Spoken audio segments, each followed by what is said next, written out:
जी viewers, मेरी video का topic आप लोगों ने थंबनेल पे देख लिया होगा और आज की जो मेरी वीडियो है ये मेरी ऑटिज़म सीरीज़ की एपिसोड 6 है। आज हम बात करेंगे कि ऑटिज़म है क्या। बहुत ही आसान लफ्ज़ों में मैं समझाने की कोशिश करूँगी। आप लोगों ने मैं माँओं से मुखातिब हूँ, अपनी फ़ीमेल ऑडियंस से। आप लोगों ने ऑटिज़म के बारे में सुना हुआ है, तो आज की वीडियो में मैं और आसान तरीके से समझाने की कोशिश करूँगी कि असल में ये ऑटिज़म जो बच्चों का एक प्रॉब्लम है ये है क्या। और अगर अभी तक आप लोगों ने ऑटिज़म के बारे में नहीं सुना तो आज की वीडियो ज़रूर एंड तक देखिएगा, ताकि आप लोगों को पता चले कि अगर हम अपने बच्चों में एक डिफरेंट किस्म का एक बिहेवियर या आदत नोट करते हैं, नोटिस करते हैं, देखते हैं, तो इन आदत का मतलब क्या है। तो आज की वीडियो थोड़ी लंबी होगी बट एंड तक ज़रूर देखिएगा और उम्मीद है कि आप लोगों को काफ़ी हद तक समझ आ जाएगी।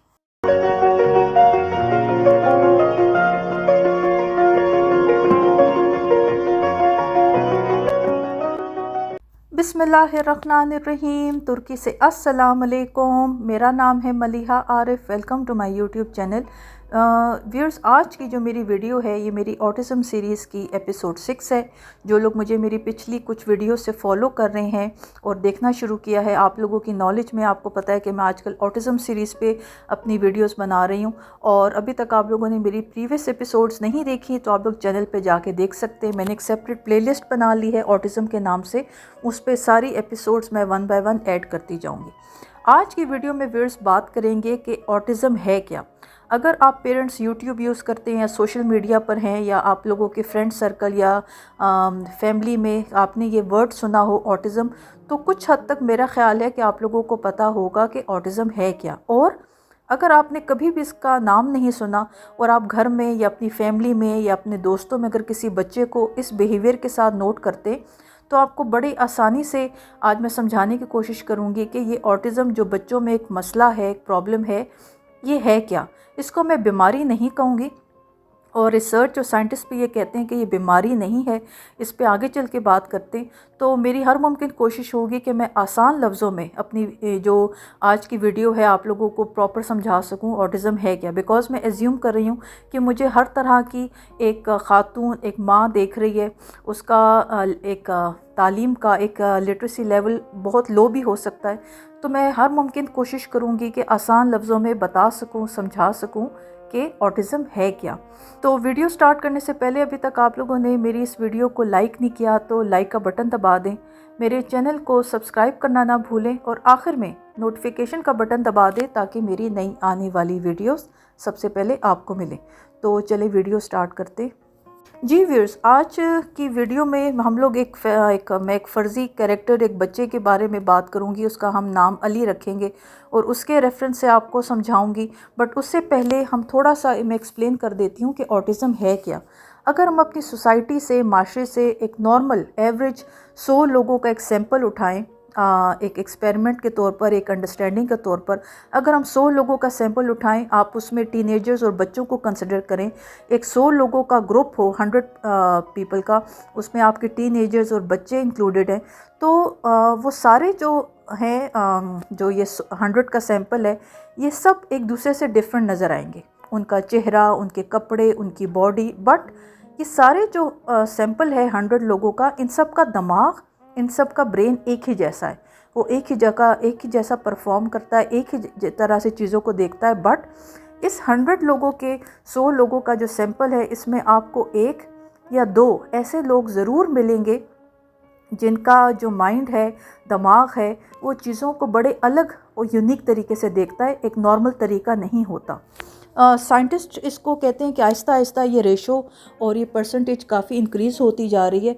और ये जो 1 या 2 आपको लोग 100 सैंपल में नज़र आएंगे, ये इनका जो दिमाग है, ब्रेन बिल्कुल अलग तरीके से परफॉर्म करता है और इनको हम ऑटिज़म स्पेक्ट्रम डिसऑर्डर, ASD हम लोग इसको कहते हैं। ये जो 100 के 100 के सैंपल में आपको 1 या 2 नज़र आएंगे, ये मेल भी हो सकते हैं, ये फीमेल भी हो सकते हैं। बट मोस्टली ये जो जनरली अगर हम इस ऑटिज़म की को देखें, पर लड़कों में ये 4 गुना ज़्यादा ऑटिज़म पाया जाता है।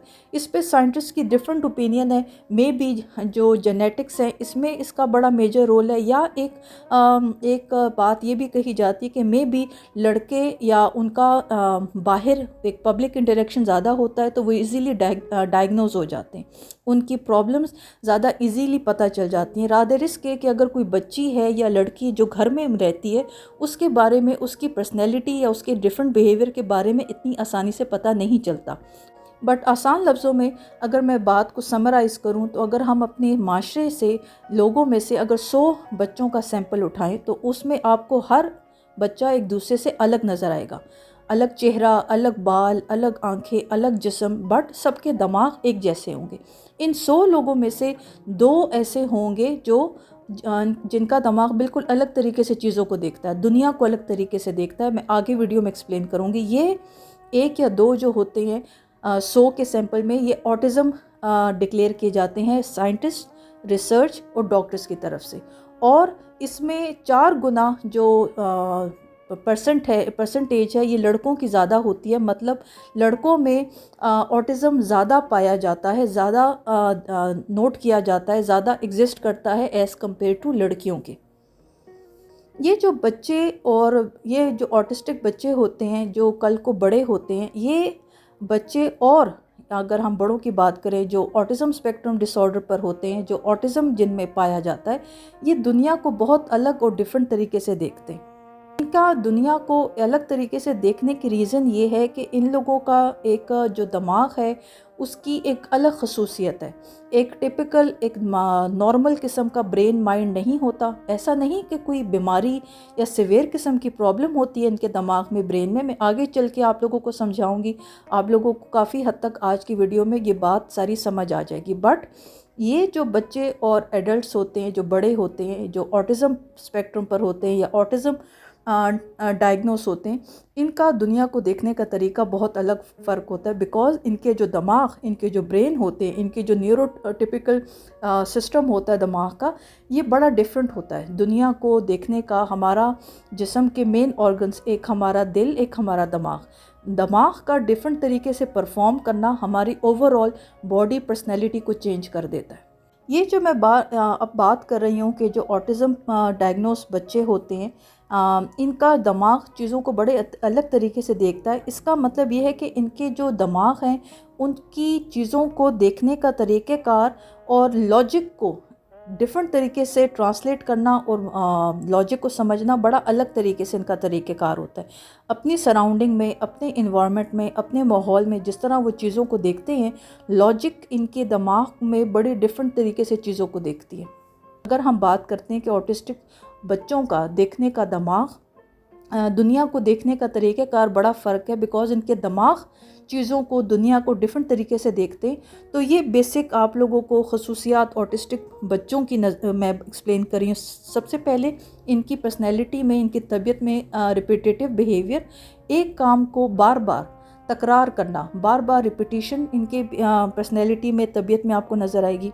साथ साथ ये एक स्पेसिफिक सर्टन पैटर्न को फॉलो करते हैं।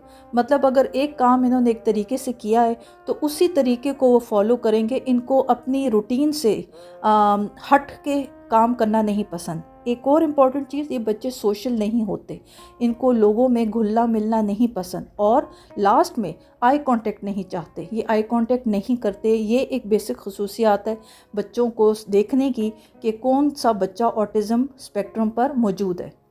इस तरह शुरू में मैंने बात की कि मैं ऑटिज़म को बीमारी या डिजीज़ नहीं कहूँगी।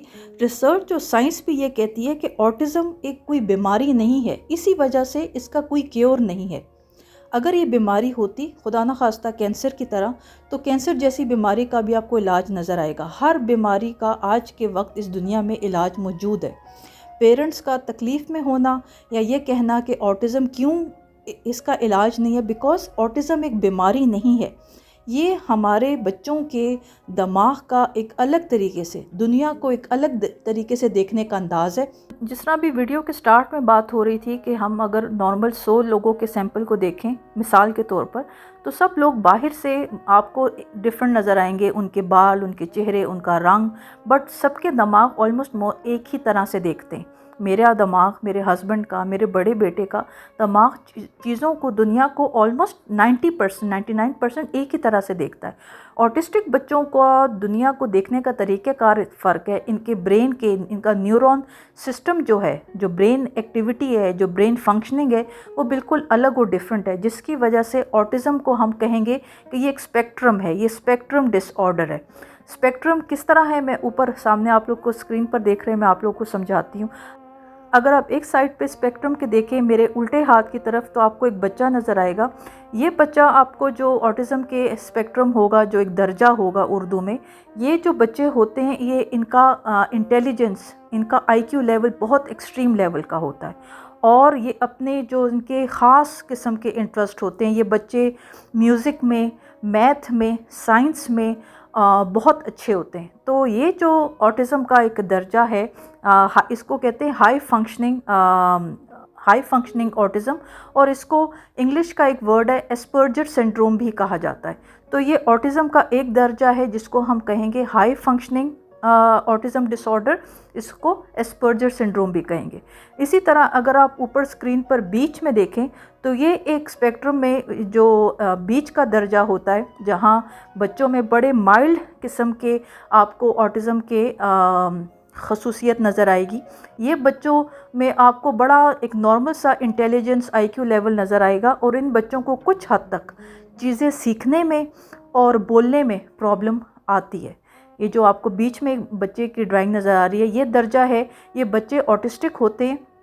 इनका आईक्यू लेवल, इंटेलिजेंस नॉर्मल होती है, एवरेज होती है, बस कुछ हद तक इन बच्चों को नॉर्मल ज़िंदगी की, रूटीन की, पढ़ाई में कुछ हेल्प रिक्वायरमेंट होती है, सीखने में, नई चीज़ें सीखने में, बोलने में इनको प्रॉब्लम पेश आती है। और आखिर में जो बहुत एक्सट्रीम एक शदीद किस्म का ऑटिज़म का दर्जा है, जो लेवल है, जो थोड़ा सा ज़्यादा डिस्टर्बिंग और पेनफुल है, ये जो मेरे राइट हैंड पर है, ये एक्सट्रीम हाई लेवल आपको इसको कह ले, जो डिसेबिलिटी डिसऑर्डर है। इन बच्चों को बहुत हद तक ज़िंदगी गुजारने के लिए सपोर्ट की ज़रूरत होती है। ये बच्चे अपना ख़ुद का काम नहीं कर सकते, और काफ़ी हद तक इन लोगों को थ्रूआउट अपनी लाइफ में, ज़िंदगी में हेल्प सपोर्ट की ज़रूरत होती है। इन लोगों की स्पीच काफ़ी जो बोलने है वो काफ़ी अरसे, काफ़ी सालों तक नहीं आता, बट ये है कि बाकी पर्सनैलिटी डिसऑर्डर्स भी होते हैं, प्रॉब्लम होती है। तो ऑटिज़म को स्पेक्ट्रम डिसऑर्डर क्यों कहा जाता है, आप लोग स्क्रीन पर ड्राइंग में देख सकते हैं। सो ये तो थोड़ा सा एक इंट्रोडक्शन हो गया। ऑटिज़म बेसिकली, ख़ास तौर पे ऑटिज़म है क्या, ऑटिज़म को आसान लफ्ज़ों में समझाने के लिए अब हम एक फ़र्ज़ी कैरेक्टर ले लेते हैं। एक अली है, एक बच्चे का नाम है, आप लोग स्क्रीन पर उसको देखेंगे, और उसके साथ मैं आसान लफ्ज़ों में आप लोगों को समझाऊंगी कि ऑटिज़म को हम अगर अपनी सराउंडिंग में, अपने माहौल में किसी बच्चे को देखते हैं इन खसूसियात के साथ, तो वो ऑटिज़म स्पेक्ट्रम डिसऑर्डर है।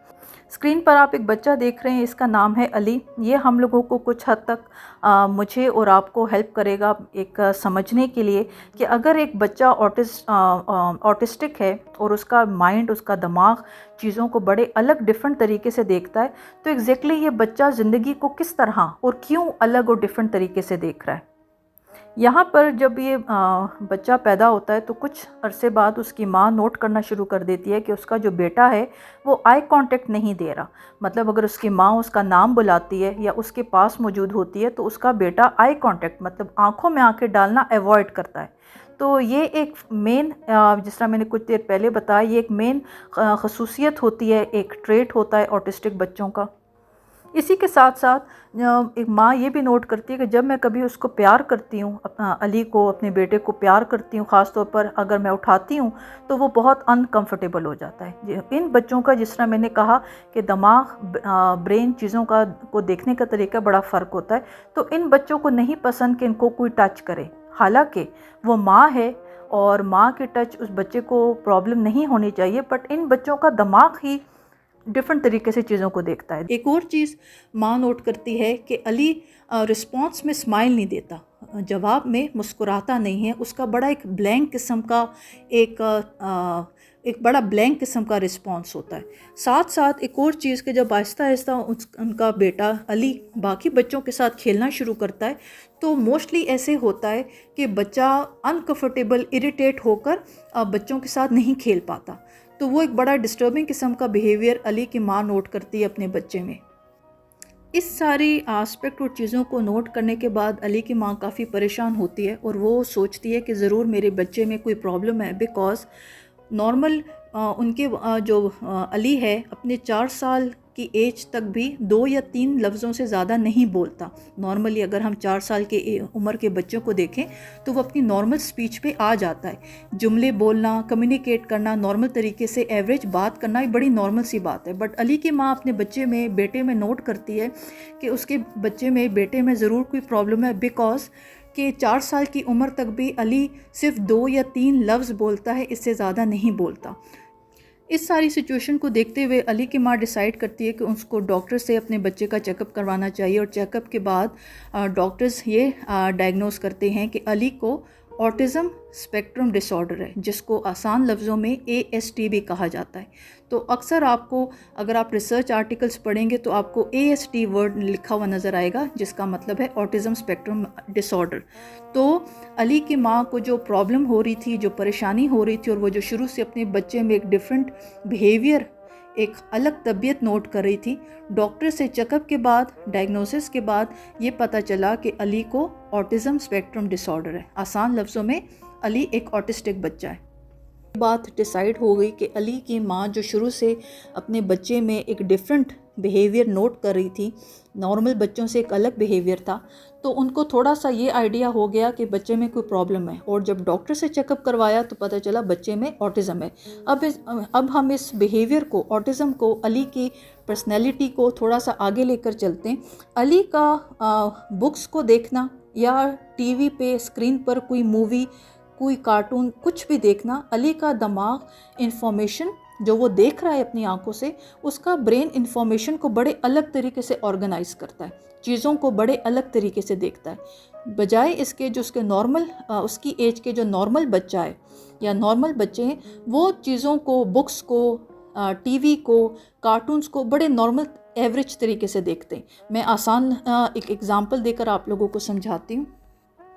फॉर एग्ज़ाम्पल, जो अली के साथ के बच्चे हैं, एक नॉर्मल एज के जो नॉर्मल बच्चे हैं, वो ये देखते हैं कि कोई भी जानवर अगर वो 4 टांगों पे चल रहा है और वो बार्क कर रहा है, भौंक रहा है, तो इसका मतलब है कि वो कुत्ता है, वो डॉग है। बट अली जो बुक्स देखता है, जो टीवी पे देखता है, उसके नज़दीक हर कुत्ता एक दूसरे से फ़र्क है।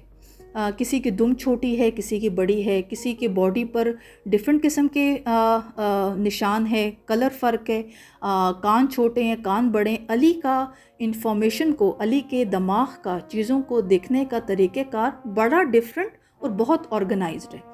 तो ये एक आसान लफ्ज़ों में आपको समझाऊं, जिस तरह मैंने वीडियो के स्टार्ट में कहा कि ऑटिस्टिक बच्चों का ब्रेन, दिमाग चीज़ों को बहुत अलग, डिफरेंट तरीके से देखता है। तो ये एक आसान एग्जांपल है कि नॉर्मल अली के एज के जो बच्चे हैं, जब वो देखते हैं कि एक 4 टांगों पे एक जानवर है जो भौंक रहा है, तो वो कुत्ता है। बट अली के लिए हर जानवर जो 4 टांगों पर है, जो भौंक रहा है, जो बार्क कर रहा है, वो हर कुत्ते को डिफरेंट कैटेगरी में रखता है। किसी के बॉडी पर पैचेस हैं, किसी के नहीं हैं, किसी की टांगें छोटी हैं, किसी की बड़ी हैं, किसी के कान छोटे हैं, किसी के कान बड़े हैं। तो अली का ब्रेन चीज़ों को, जो आंखों से वो इन्फॉर्मेशन ले रहा है, जो चीज़ें दुनिया देख रहा है, वो इन्फॉर्मेशन को अलग, डिफरेंट तरीके से अपने दिमाग में ऑर्गेनाइज करता है। सो ये आसान लफ्ज़ों में ऑटिस्टिक बच्चों का दिमाग दुनिया को बड़े अलग, डिफरेंट, ऑर्गेनाइज तरीके से देखता है। सो जिस तरह मैंने प्रीवियस वीडियो में बात की थी कि ये जो ऑटिस्टिक बच्चे होते हैं, इनका दिमाग बड़े अलग तरीके से फंक्शन करता है और इन बच्चों की जो माइन्यूट चीज़ों की डिटेलिंग है, चीज़ों की बारीकी तक नोट करना इनके अंदर बहुत स्ट्रॉन्ग होती है। बहुत एक्सट्रीम लेवल पर ये चीज़ों को, बारीकियों को नोट करते हैं। फॉर एग्ज़ाम्पल, मैं आसान, अभी मेरे दिमाग में एक मिसाल आ रही है। हम अक्सर बचपन में मैगज़ीन देखते होते थे, 2 पिक्चर्स होती थी और लिखा होता था कि इन दोनों पिक्चर्स में से डिफरेंस निकालें। एक नॉर्मल जो एक बच्चा होगा, एक इंसान होगा, उसके लिए मे बी एक 2 पिक्चर्स में से डिफरेंस निकालने में कुछ टाइम लगेगा। और उसको वो नॉर्मल एक डिफरेंस नोट करेगा। एक ऑटिस्टिक बच्चा दो पिक्चर्स में से जब डिफरेंट एस्पेक्ट्स निकालेगा, उसका दिमाग चीज़ों को बहुत बारीकी तक देखेगा। किस पिक्चर में कितनी फिंगर्स हैं, किस पिक्चर में शर्ट का कलर कितना है, शर्ट का साइज़ क्या है, इन बच्चों का चीज़ों को बारीकी तक बहुत एक्सट्रीम डिटेलिंग तक नोट करना, ये इनके ब्रेन की, इनके दिमाग की खसूसियत होती है। इनके दिमाग का दुनिया को अलग तरीके से देखना, ये इन लोगों के एक नए एक्सपीरियंसेस में भी इजाफ़ा करता है। इन बच्चों के जो एक्सपीरियंसेस होते हैं वो बड़े अलग और नए होते हैं, और साथ साथ थोड़ा सा कॉम्प्लेक्स भी होता है, बिकॉज़ इतनी डिफरेंट तरीके से चीज़ों को देख रहे होते हैं कि जो दिमाग में कॉम्प्लेक्स इंफॉर्मेशन की जो एक इजाफ़ा है वो बहुत ज़्यादा होता है। इसी वजह से ऑटिस्टिक बच्चों में मोस्टली, अगर ऑटिस्टिक बच्चों को क्योर करना हो और उनकी तबीयत को नॉर्मल रखना हो, तो एक बेसिक टिप डॉक्टर्स और थेरेपिस्ट की तरफ से दी जाती है, वो ये कि इन बच्चों का एक स्टैंडर्ड, एक फ़िक्स रूटीन रखी जाए। बिकॉज़ ये बच्चे, ऑटिस्टिक बच्चे ख़ुद भी एक फ़िक्स रूटीन को प्रेफर करते हैं, बिकॉज़ उस फिक्स रूटीन को फॉलो करने की वजह से वो आगे पीछे इन्वायरमेंट की जो कॉम्प्लेक्सिटी है उसमें गुम और गायब नहीं होते। आसान लफ्ज़ों में समझाऊं, एक बच्चा नॉर्मल सुबह से लेकर रात तक एक फ़िक्स पैटर्न, एक फ़िक्स रूटीन फॉलो कर रहा है, तो उसके ब्रेन को पता है कि ब्रेन ने आगे 1 बाय 1 किस स्टेप को फॉलो करना है। और अगर ये बच्चे एक फ़िक्स रूटीन फॉलो नहीं करते, तो हर दफ़ा एक नई एक्टिविटी, एक नया माहौल, एक नई सिचुएशन ऑटिस्टिक बच्चों के ब्रेन को फेस करनी पड़ती है, जो वो उनका दिमाग, उनका ब्रेन हैंडल नहीं कर पाता। क्यों हैंडल नहीं कर पाता, इस पे आगे बात करते हैं। हम लोग, अगर आप लोगों ने कुछ सुपर हीरोज़ की इंग्लिश मूवीज़ देखी हों, तो आप लोगों ने, अगर मैं बैटमैन की या सुपरमैन की बात करूं, तो हम लोग अपने कार्टून्स और मूवीज़ में देखते हैं कि इन सुपर हीरोज़ की जो हिस्स होती है, जो सेंसेस होते हैं, वो बड़े स्ट्रॉन्ग होते हैं। जिस तरह वो दूर से खड़े होकर आवाज़ सुन लेते हैं, उनको दूर से स्मेल आ जाती है। इन बच्चों के, ऑटिस्टिक बच्चों के दिमाग चीज़ों को, दुनिया को अलग तरीके से देखते हैं। और मैंने अभी कुछ देर पहले कहा कि अगर वो अपने फिक्स रूटीन को फॉलो नहीं करते, नए एक्सपीरियंसेस, नया माहौल उनको नई किस्म की एक अलग इन्फॉर्मेशन देता है जो उनका ब्रेन हैंडल नहीं कर पाता। इन बच्चों के सेंसेस बहुत स्ट्रॉन्ग होते हैं और इनका जो दिमाग है हर चीज़ को और स्ट्रॉन्ग तरीके से इन्फॉर्मेशन देता है। जिस तरह इन बच्चों का जो सेंस ऑफ टच है वो बहुत ज़्यादा स्ट्रॉन्ग होता है, जिस तरह इन बच्चों का जो सुनना है वो बहुत स्ट्रॉन्ग होता है। ये बच्चे सारी इन्फॉर्मेशन, सारा कुछ सुन रहे होते हैं, हर तरह की डिटेल, हर तरह की बात सुन रहे होते हैं। इसी तरह इनका सेंस ऑफ टच बहुत ज़्यादा स्ट्रॉन्ग होता है। एक माँ का, अली की माँ का उसको गोद में उठाना और अली का अनकंफर्टेबल होना, उसको, अली को नहीं पसंद कि उसकी बॉडी को कोई टच करे, बिकॉज़ उसकी बॉडी टच को अलग तरीके से परसीव करती है, देखती है। इस सारी बहुत सेंसिटिव किस्म के सेंसेस के होते हुए ये बच्चे एक माहौल में, एक आउटसाइड इन्वायरमेंट में, एक दुनिया में सब लोगों की एक ही टाइम बातें सुन रहे होते हैं। आवाज़ लोगों की इकट्ठे सब मिलके जो बात कर रहे हैं, आवाज़ सब लोगों के बोलने की कान में पड़ रही है, बट उन सब बात की समझ नहीं आ रही, बिकॉज़ वो सारे सेंसेस इतने स्ट्रॉन्ग हैं कि एक बात समझ नहीं आती। और इन बच्चों का हाइट ऑफ जो सेंसेस हैं वो बहुत स्ट्रॉन्ग है। आसान लफ्ज़ों में समझाऊं, अगर एक इंसान इन बच्चों के पास बोल रहा है तो इनका ब्रेन कुछ हद तक चीज़ों को प्रोसेस कर लेता है, बात समझ आ जाती है। बट इन बच्चों की सेंसेस इतने एक्सट्रीम लेवल पे स्ट्रॉन्ग हैं कि वो हर चीज़ को मैग्नीफाई कर देते हैं, उसका इफ़ेक्ट, उसका इम्पैक्ट बहुत एक्सट्रीम लेवल तक मैग्नीफाई हो जाता है। तो ये बच्चे साइमल्टेनियसली सब लोगों की बातें तो सुन रहे होते हैं, बट इन लोगों को समझ कुछ नहीं आ रहा होता। जिस तरह कहा जाता है कि अक्सर लोग कहते हैं कि हमारा ऑटिस्टिक बच्चा बोल नहीं रहा, ऐसा तो नहीं कि इनके कानों में बच्चों के प्रॉब्लम है। इन बच्चों के कानों में या हेयरिंग में कोई प्रॉब्लम नहीं होती। इन बच्चों को सुनाई सब दे रहा होता है, समझ सब आ रही होती है, बट उनको ये नहीं पता चलता कि इस सारी इन्फॉर्मेशन को इनके दिमाग ने हैंडल या ट्रांसलेट कैसे करना है। इसी तरह हमने अभी इनके हेयरिंग सेंसेस की बात की। अगर हम इनके सेंस ऑफ टच की बात करें कि जो इनका सेंसेस ऑफ टच हैं बहुत एक्सट्रीम लेवल के हाई होते हैं, जिस तरह हेयरिंग सेंसेस हैं, इसी तरह कुछ खाने के जो टेक्सचर है उनका, खाने को देखना, खाने को टच करना, उसका फ्लेवर, इनको बहुत इन्हांस और एक अलग एक मैग्नीफाइड लेवल पर फील होता है। इसी वजह से ये बच्चे बहुत सेलेक्टिव होते हैं अपने खानों में।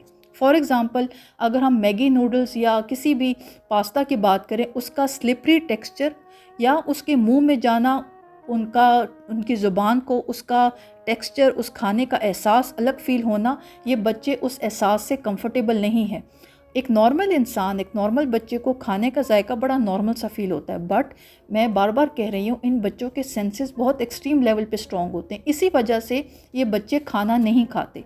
इनको वही खाना पसंद है जो इनका ब्रेन एक्सेप्ट करता है, जो इनके ब्रेन में जो एक ऑर्गेनाइज्ड इंफॉर्मेशन है, जिस हिसाब से वो दुनिया को, चीज़ों को, लोगों को, हर चीज़ को, चाहे वो खाने की है, इंसान है, लोग हैं, वो जिस इंफॉर्मेशन को उनका दिमाग अलग तरीके से देख रहा है, वो वही खाना खाते हैं। वही सेंस ऑफ टच उनको कंफर्टेबल लगता है जो उनके ब्रेन को लिए कंफर्टेबल है।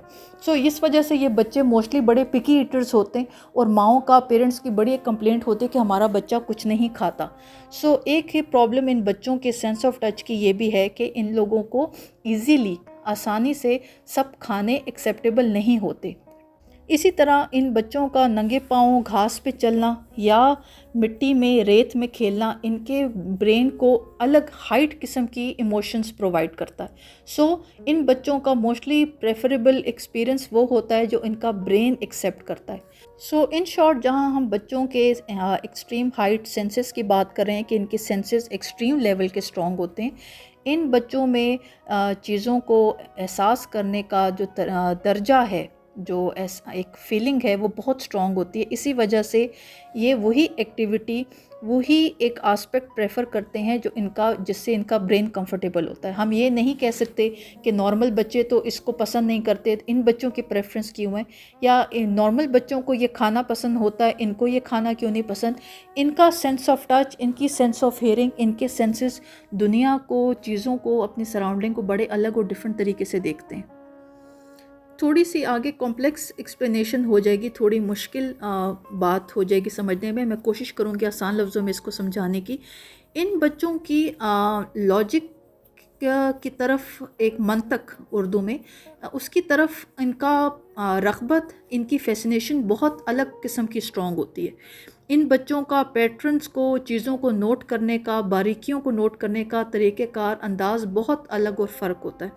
ये बच्चे, ऑटिस्टिक बच्चे मोस्टली समटाइम्स अपने बिहेवियर में, अपनी तबीयत में, पर्सनैलिटी में एक ऑर्गेनाइज्ड बिहेवियर लाने की कोशिश करते हैं। और ये बच्चे कुछ हद तक, कुछ ऑटिस्टिक बच्चों में आपको बड़ा एक ऑर्गेनाइज्ड, एक्सट्रीम ऑर्गेनाइज्ड बिहेवियर नज़र आएगा।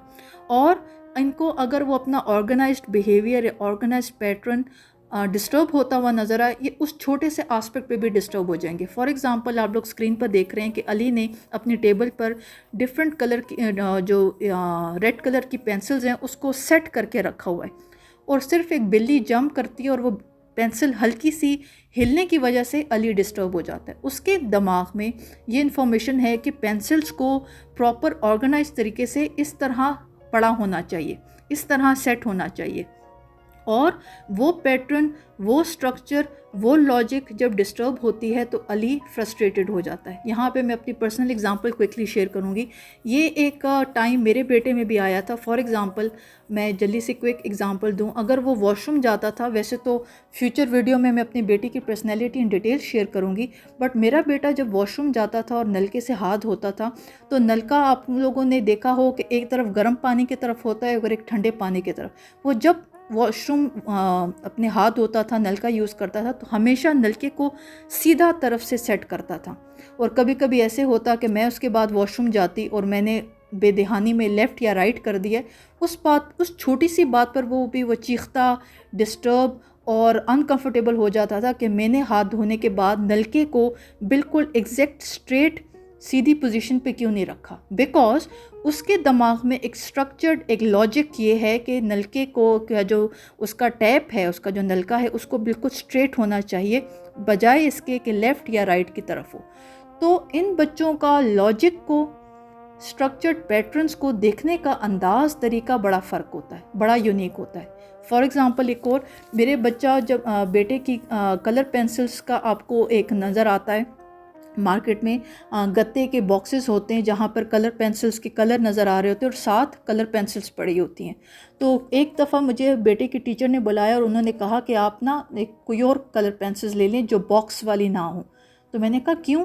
तो उन्होंने कहा कि अम्माद बेटा क्लास में पढ़ाई के बाद आधा पौना घंटा सिर्फ उस पेंसिल्स को सेट करने में लगाता है कि अगर गत्ते के ऊपर रेड कलर की पेंसिल पड़ी है तो रेड के नीचे रेड पेंसिल पड़ी होगी, ग्रीन कलर के नीचे ग्रीन कलर पड़ा होगा। तो टीचर ने कहा हमारा टाइम वेस्ट होता है।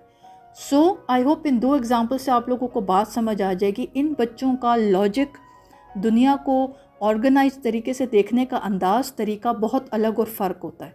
सो ये ऑटिस्टिक बच्चों की बहुत एक्सट्रीम एक खसूसियत है। इसी तरह अगर आप लोग स्क्रीन पर देखें, इन लोगों के लिए इस हद तक की डिस्टर्बिंग बात है कि अगर काउंटिंग हो रही है और कोई काउंटिंग 1 से लेकर 8 पे स्टॉप हो रही है तो ये इन लोगों के लिए बहुत एक डिस्टर्बिंग बात है कि 10 को तक काउंटिंग टच क्यों नहीं गई। हालांकि बड़ी नॉमिनल और छोटी सी बात है, हम नॉर्मल एक एवरेज बच्चे को देखें तो ये कोई डिस्टर्ब होने वाली बात नहीं है। बट ये बच्चे जो इन्फॉर्मेशन लेते हैं उसको इतना ऑर्गेनाइज्ड और स्ट्रक्चर्ड तरीके से अपने ब्रेन में सेट कर लेते हैं कि उनके नज़दीक काउंटिंग 1 से 10 तक ख़त्म होनी चाहिए। अगर 8 पे ख़त्म हो रही है तो ये डिस्टर्बिंग है, ये लॉजिक और पैटर्न यहाँ पर डिस्टर्ब हो रहा है। उम्मीद है यहाँ पर आप लोगों को बात समझ आ गई होगी। तो इन बच्चों का, ऑटिस्टिक बच्चों के दिमाग को इन ऑटिस्टिक बच्चों के दिमाग का दुनिया को, इंफॉर्मेशन को देखने का, इंफॉर्मेशन लेने का और अपने दिमाग में सारी इंफॉर्मेशन सेट करने का, ऑर्गेनाइज करने का तरीक़ेकार बहुत स्ट्रक्चर्ड और बहुत ऑर्गेनाइज्ड होता है। मतलब हम ये कह सकते हैं कि इतना स्ट्रक्चर्ड और ऑर्गेनाइज्ड जो पैटर्न है एक नॉर्मल इंसान का ब्रेन अफोर्ड नहीं कर सकता। बट ये बच्चे, मैंने जिस तरह कहा कि इन बच्चों के सेंसेस एक्सट्रीम लेवल के स्ट्रॉन्ग होते हैं, तो ये हर चीज़ को अपने ब्रेन में बड़ा ऑर्गेनाइज्ड और एक अलग पैटर्न को फॉलो करते हैं जो एक नॉर्मल इंसान, एक नॉर्मल बच्चा नहीं करता। ये जो भी सारी हमने पर्सनैलिटी की खसूसियात आप लोगों से मैंने अपने बच्चे की भी शेयर की, इसको कहते हैं ऑब्सेसिव कंपल्शन डिसऑर्डर। आसान लफ्ज़ों में OCD इसको कहते हैं। जहाँ आपको OCD लिखा हुआ नज़र आए इसका मतलब है ऑब्सेसिव कंपल्शन डिसऑर्डर।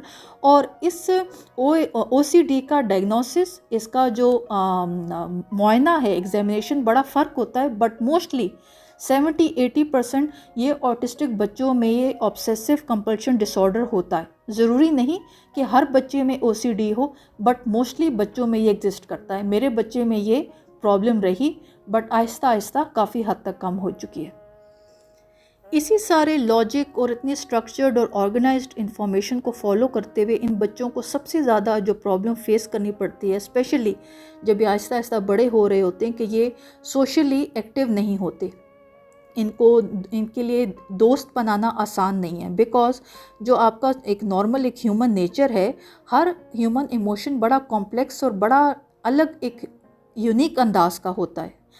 जो एक ह्यूमन पर्सनैलिटी है, हमारे इमोशंस हैं, हमारे एहसासात, हमारी तबीयत एक स्ट्रक्चर्ड पैटर्न को फॉलो नहीं करते। हर इंसान का अंदाज़, पर्सनैलिटी फ़र्क होती है। हम उसको फोर्स नहीं कर सकते कि उसकी पर्सनैलिटी एक पैटर्न को फॉलो करे।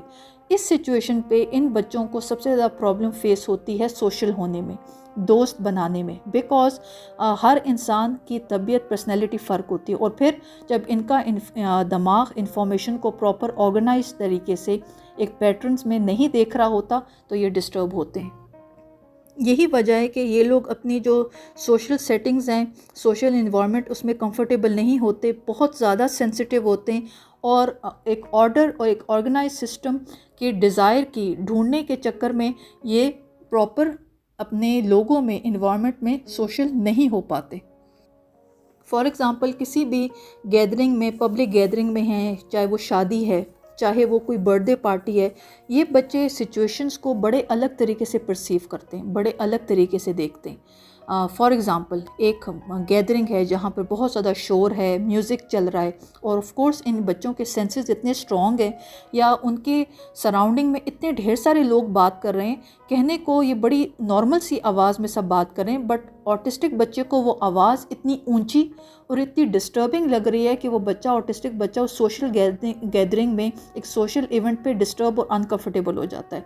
और इस सारी सिचुएशन की वजह से उसको अंदाज़ा होता है कि अपने इस डिस्टर्बिंग बिहेवियर की वजह से वो अपने इर्द गिर्द बाकी लोगों को भी डिस्टर्ब कर रहा है। इस सारे रिस्पॉन्स और इस सारे सिचुएशन की वजह से मोस्टली ये बच्चे सोशल होना प्रेफर नहीं करते, और एक मोस्टली इन बच्चों में, ऑटिस्टिक बच्चों में आपको एक अकेलापन नज़र आएगा। ये अकेले रहना ज़्यादा प्रेफर करते हैं बिकॉज इन बच्चों के सेंसेस इतने स्ट्रॉन्ग होते हैं। हम समझते हैं कि इनको नहीं पता कि ये अपने सराउंडिंग में अपने माँ बाप, बहन भाई, चाचा, मामा, नानी किसी को डिस्टर्ब कर रहे हैं। इनको बिल्कुल इस बात का अंदाज़ा होता है, बट वो डिस्टर्बेंस उनको इतने एक्सट्रीम लेवल पर हिट करती है कि इस वजह से ये बच्चे अकेले रहना ज़्यादा प्रेफर करते हैं। किसी भी सोशल गैदरिंग में इनका डिस्टर्ब हो जाना, और फिर उस डिस्टर्ब होने की वजह से सराउंडिंग में, माहौल में बाकी लोगों का डिस्टर्ब हो जाना, ये इस सब को हैंडल नहीं कर पाते। इसी वजह से ऑटिस्टिक बच्चे, ऑटिस्टिक लोग आपको अकेले ज़्यादा नज़र आएंगे। ये अकेले रहना ज़्यादा प्रेफर करते हैं, बट इसका मतलब ये नहीं है कि इनको दोस्त बनाना या दोस्ती रखना नहीं पसंद। एक्चुअली इनको समझ नहीं आती कि अपनी पर्सनैलिटी अगले को कैसे एक्सप्लेन करें, एंड दुनिया को नहीं समझ आ रही कि इनका दिमाग दुनिया को, लोगों को बड़े अलग तरीके से देख रहा है। सो मोस्टली सोशल गैदरिंग्स में, पब्लिक इवेंट्स में, इस वजह से ये बच्चे अकेले रहना ज़्यादा प्रेफर करते हैं, एंड मोस्टली फिर वो लीस्ट बॉदर्ड और इंटरेस्टेड होते हैं। इनको नहीं फ़र्क पड़ता कि दुनिया क्या कर रही है, किस टॉपिक पे बात कर रही है, डिस्कशन कर रही है, बिकॉज वो टॉपिक, वो डिस्कशन, वो एक्टिविटी इनके लिए इररेलेवेंट है। इनका उस सारे माहौल में कोई इंटरेस्ट नहीं है। इन लोगों के इंटरेस्ट, लॉजिक, चीज़ों को ऑर्गेनाइज तरीके से देखना, इनके तरीक़ेकार, दिमाग में चीज़ों का देखने का तरीक़ेकार इतना फ़र्क और डिफरेंट है कि फिर इनको बाय पर्सनैलिटी नहीं फ़र्क पड़ता कि ये सोशल गैदरिंग में किस हद तक इनएक्टिव है। सो इन शॉर्ट बात समझने वाली है, जिस तरह आप लोग स्क्रीन पर देख रहे हैं कि जो येलो ऑरेंज शर्ट में अली है, कुछ हद तक सोशली लोग इन बच्चों से, ऑटिस्टिक बच्चों से इंटरेक्ट करते हैं, बट इनका दिमाग उस सेटिंग में कंफर्टेबल और एडजस्ट नहीं हो पाता। हम लोग जिस तरह कुछ देर पहले एक बच्चे अली की एग्ज़ाम्पल को फॉलो कर रहे थे। अली जब 4 साल का हुआ तो उसकी माँ ने उसको एक थेरेपिस्ट से ट्रीटमेंट करवाना शुरू कर दिया, और वो थेरेपिस्ट ये करता था कि उसको डिफरेंट जो इमोशंस हैं, चेहरे के इमोशंस हैं, उसके इमेजेस दिखाकर ये समझाने की कोशिश की कि हर चेहरे के एक्सप्रेशन का क्या मतलब है। हर चेहरे के एक्सप्रेशन के साथ एक अलग इमोशन जोड़ा हुआ है। अगर एक चेहरा उदास है तो उससे क्या इमोशन जोड़ा हुआ है, अगर कोई चेहरा खुश है तो उससे क्या इमोशन जोड़ा हुआ है। इस सारी थेरेपी ने जो अली की माँ ने 4 साल होने के बाद उसको एक थेरेपी देना शुरू की, एक थेरेपिस्ट हायर किया जिसने अली को हेल्प किया कि वो अंडरस्टैंड करे कि एक फेशियल एक्सप्रेशंस और इमोशंस का आपस में क्या ताल्लुक़ है। बट इस सारी सिचुएशन में स्टिल अली नहीं इंटरेस्टेड के इमोशंस और फीलिंग्स के, एक्सप्रेशंस के कनेक्शन को अंडरस्टैंड करे, बिकॉज स्टिल वो अपनी सोशल गैदरिंग्स में अपने आप को कंफर्टेबल नहीं समझता। उसका ब्रेन सोशल गैदरिंग्स में ऑर्गेनाइज्ड सिस्टम को नहीं देखता, जिस वजह से at the end of the day, आखिर में उसका ब्रेन, उसकी पर्सनैलिटी यही प्रेफर करती है कि वो अकेला रहना चाहता है, उसको अकेला रहना पसंद है। आहिस्ता आहिस्ता एज के साथ अली को अपनी सराउंडिंग में 1 या 2 दोस्त ज़रूर मिलते हैं, लोग मिलते हैं जिसके इंटरेस्ट, दुनिया को देखने का तरीका अली से मिलता है। अली के लिए वो दुनिया, वो दोस्त ही काफ़ी हैं। अली और ज़्यादा लोगों से इंटरेक्ट करना नहीं चाहता, उसकी डिज़ायर, उसकी नीड ही नहीं है, बिकॉज़ उसका दिमाग जिस तरह से ऑर्गेनाइज्ड इंफॉर्मेशन को देखना चाहता है, उसको वो नॉर्मल दुनिया में वो तरीक़ेकार, वो पैटर्न नज़र नहीं आता। तो इस वजह से अली की एक बड़ी छोटी सी, एक लिमिटेड एक एज के साथ एक लिमिटेड सा सोशल सर्कल इतना बन जाता है कि उसको 2 दोस्त मिलते हैं जो उसके जैसे इंटरेस्ट, उसकी जैसी पर्सनैलिटी शेयर करते हैं। मतलब काइंड ऑफ उन बच्चों के अंदर भी, उसके 2 दोस्त हैं, उनके अंदर भी काइंड ऑफ एक ऑटिस्टिक सिम्टम्स मौजूद हैं। अगर हम अपनी आज की वीडियो को समराइज़ करें और मैं यहाँ पे अपनी आज की वीडियो को एंड करूँ, अली का जो ऑटिज़म है या अली में जो ऑटिज़म के खसूसियात मौजूद हैं, ये बीमारी नहीं है, ये कोई इलनेस नहीं है। इस वजह से ना ये ट्रीट हो सकती है, ना ये क्योर हो सकती है, बट ये अली के दिमाग का चीज़ों को, दुनिया को अलग तरीके से देखने का एक तरीक़ेकार है। अब सवाल ये आता है कि क्या हम अली को चेंज करें या अली को चेंज करने की कोशिश करें, या फिर हम अली को उस तरह कबूल करें, एक्सेप्ट करें जो असल में एक्चुअली वो है। आसान लफ्ज़ों में अब तक मैंने ऑटिज़म का बारे में जितना भी आप लोगों को एक्सप्लेन किया, ये मोस्टली खसूसियात हैं जो शुरू के 1 या 2 सालों से बच्चों में आप नोट कर सकते हैं, जो ऑटिस्टिक बच्चों में मौजूद होती हैं। अब ऑटिस्टिक बच्चे या ऑटिज़म ये कोई बीमारी नहीं है जिसका हम कोई दुनिया में या हॉस्पिटल्स में या डॉक्टर्स के पास कोई इलाज ढूंढें। ये एक दिमाग का चीज़ों को, दुनिया को देखने का एक अलग, बिल्कुल ही अलग और एक अनोखा किस्म का अंदाज़ है। अब बात ये है कि या तो हम अली को और ऑटिज़म को कबूल करें, एक्सेप्ट करें, अली की एक अपनी पर्सनैलिटी है, उसका दुनिया को देखने का एक अपना अंदाज़ है, या फिर हम थेरेपिस्ट, डॉक्टर्स हायर करें, डेली उसको एक प्रॉपर किस्म की थेरेपी मिले जहाँ पे ये कोशिश की जाए कि अली को कम्प्लीटली चेंज किया जाए। मैं अपना पर्सनली शेयर करूं अपना ओपिनियन, और नॉर्मल एक आप रिसर्च देखें आजकल के वक्त तक, एक्चुअली इन बच्चों के दिमाग का अनोखे अलग तरीके से देखना ये प्रॉब्लमेटिक नहीं है। हम दुनिया का, लोगों का एक टिपिकल स्टैंडर्ड तरीके से एक बेंचमार्क है, हमने उस बेंचमार्क को एक सेट किया हुआ है कि एक नॉर्मल बच्चा इस तरह होगा, मार्क्स क्लास में इतने मार्क्स लेगा, इतनी उसके एक क्वालिफ़िकेशन होनी चाहिए, ये एबिलिटीज़ होनी चाहिए, ये काबिलियत होनी चाहिए। एक टिपिकल हमारी सोसाइटी ने, हम लोगों ने एक स्टैंडर्ड सेट कर लिया है कि बच्चा वही सक्सेसफुल और कामयाब है जो इस पैटर्न को फॉलो कर रहा है।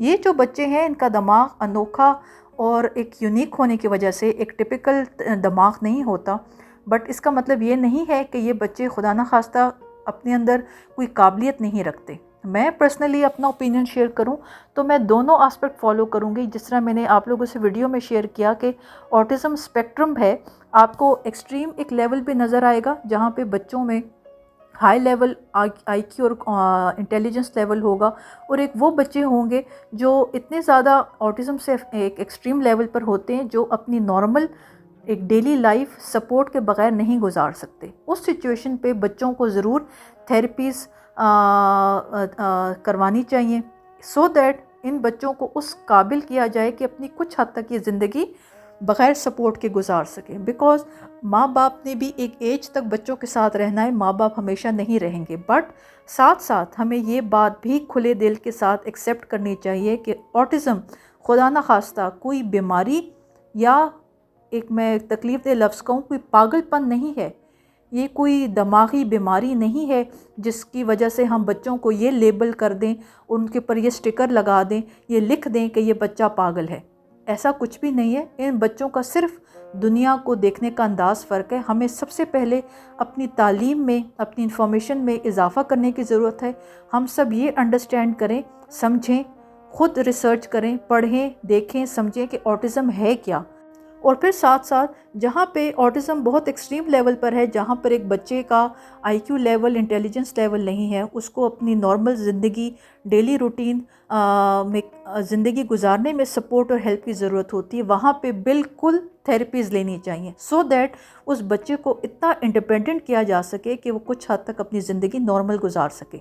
बट जहाँ पे हम बच्चे को ये देखते हैं कि वो एक नॉर्मल तरीके से चीज़ों को नहीं सीख रहा, या उस बच्चे को एक ख़ास सब्जेक्ट में इंटरेस्ट नहीं है, तो इस पे डिस्टर्ब होने की ज़रूरत नहीं है। हमें अपना पेरेंट्स को अपने देखने का तरीक़ेकार फ़र्क करना पड़ेगा। अगर एक ऑटिस्टिक बच्चे को म्यूज़िक में, साइंस में, मैथ में इंटरेस्ट है, या कोई भी आस्पेक्ट लाइफ का जो उसके लिए इंटरेस्ट रखता है, हमें उसको इनकरेज करना चाहिए, बजाय इसके कि हम ये करें कि हमने एक सेट पैटर्न रखा हुआ है कि अगर हमारी फैमिली में सब डॉक्टर पैदा हुए थे तो डॉक्टर ही होने चाहिए।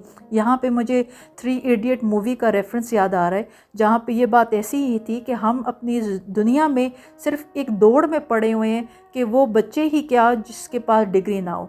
आजकल के वक्त में मोस्टली माँ बाप क्यों डिस्टर्ब हैं कि एक ऑटिस्टिक बच्चा कल कला को हम नहीं रहेंगे तो वो पैसे कहाँ से कमाएगा। और हमारे लिए पैसे कमाने का एक स्पेसिफिक प्रोफेशन, एक स्टैंडर्ड सेट है। एक डॉक्टर होगा तो अपनी ज़िंदगी गुजार सकता है, इंजीनियर होगा तो अपनी ज़िंदगी गुजार सकता है।